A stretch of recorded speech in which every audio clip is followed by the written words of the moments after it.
हम सोचते हैं कि हमारी टेक्नोलॉजी हमें अमर बना देगी। हम सच में मानते हैं कि हमारी एडवांस्ड इंजीनियरिंग नेचुरल लॉज को मात दे सकती है। But look at these stones.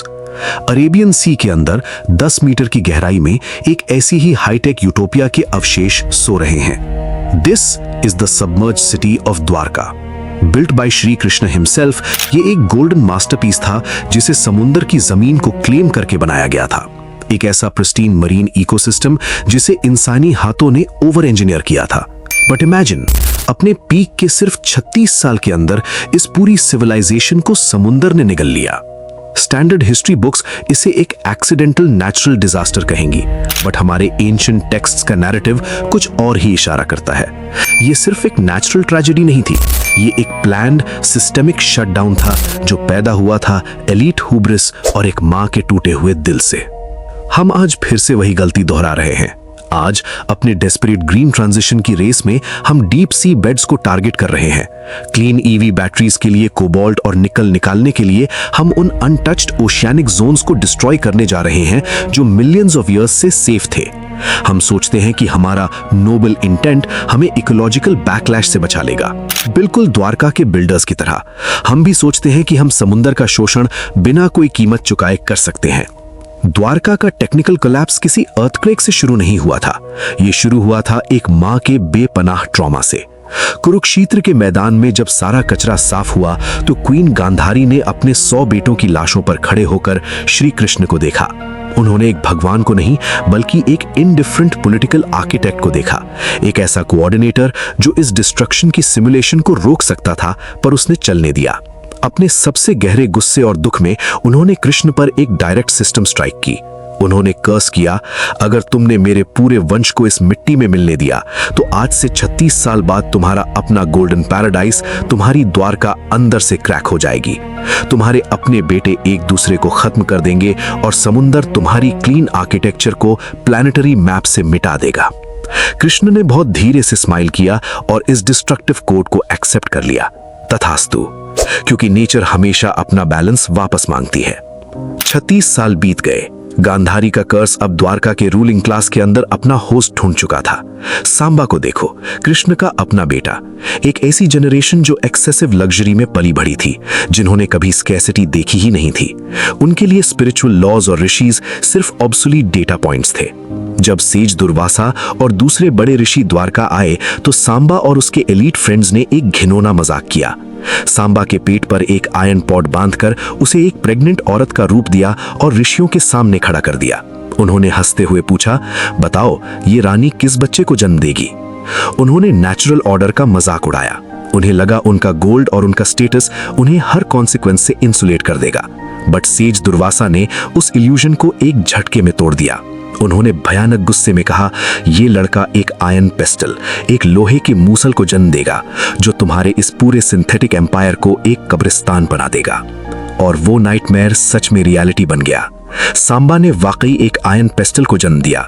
उस डेंजरस प्रोफेसी से डरकर यादव लीडर उग्रसेना, जो कंस के पिता थे यानी कि श्री कृष्ण के मैटरनल ग्रैंडफादर थे, उन्होंने सलाह दी कि उस टॉक्सिक लायबिलिटी को समुद्र की गहराइयों में डस्टेड पाउडर फॉर्म में छुपा दिया जाए। यादवों ने वही किया जो आज की बड़ी बड़ी ग्रीन टेक कॉर्पोरेशंस करती हैं, टॉक्सिक एलिमेंट्स को ओशन फ्लोर में डंप करना।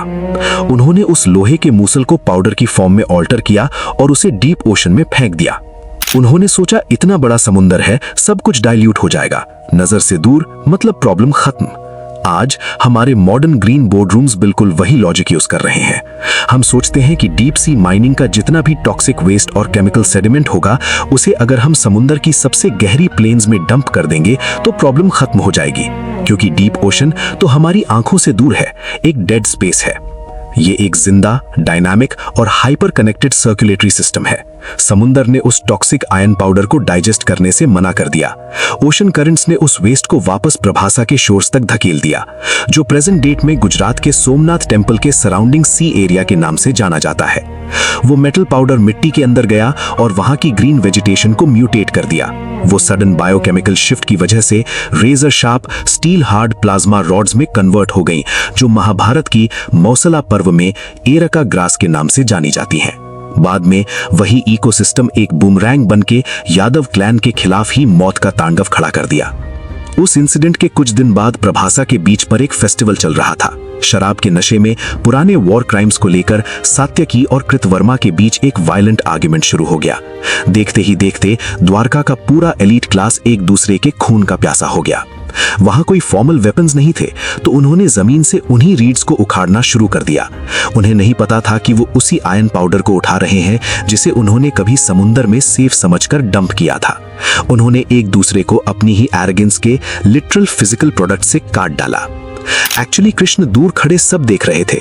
उन्होंने बीच में हस्तक्षेप नहीं किया, क्योंकि जब एक पूरी सिविलाइजेशन का यूजर प्रोफाइल ही करप्ट हो जाए तो सिस्टम को डीबग नहीं किया जा सकता। एक एक करके सारे यादव्स उस शोर लाइन पर खत्म हो गए।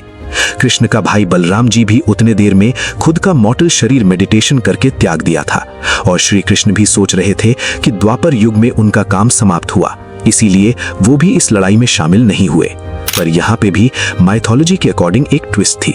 राजा उग्रसेना जब सारे यादव को उस आयरन मेटल को डस्ट करके ओशन में डंप करने का सजेशन दिया था, तब यादवों ने वही किया। लेकिन अनफॉर्चुनेटली उसमें से वो आयरन का एक बचा हुआ हिस्सा पाउडर में कन्वर्ट नहीं हुआ और वो भी ओशन में जाके गिरा। तब एक मछली ने उसे खा लिया। उसके बाद वो मछली जारा नाम के एक हंटर को मिली, जिन्होंने वो अनडस्टेड आयरन मेटल को मछली के पेट से निकाला और उसे एरो के रूप में यूज किया।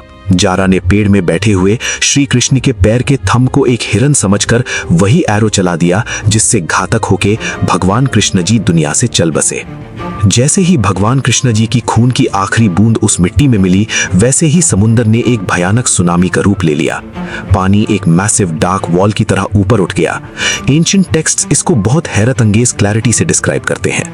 अर्जुन ने अपनी आंखों से देखा कि कैसे एक के बाद एक सारी गोल्डन बिल्डिंग्स, बड़े पैलेसेस और रोडवेज उस पानी के अंदर समा रहे हैं। समुंदर ने अपने 12 योजनाओं को एक क्लीन फाइनल स्वीप में वापस ले लिया। द्वारका गायब हो गई। हम आज फिर से उसी एज पर खड़े हैं। हम इरिवर्सिबल इकोलॉजिकल क्राइम्स करने के लिए तैयार हैं, सिर्फ अपना क्लीन ग्रीन फ्यूचर बिल्ड करने के लिए। हम खुद को समझा रहे हैं कि नीचे की दुनिया को डिस्ट्रॉय करना ऊपर की दुनिया को बचाने के लिए जरूरी है। बट रिमेंबर द्वारका, पानी सब कुछ याद रखता है, और जब समुंदर अपना हिसाब बराबर करने के लिए ऊपर उठेगा तो उसे हमारी ग्रीन बैटरी के स्टैटिस्टिक्स से कोई मतलब नहीं होगा। वो बस वही वापस लेगा जो उससे छीना गया था, एक एक स्ट्रक्चरल ब्लॉक के साथ।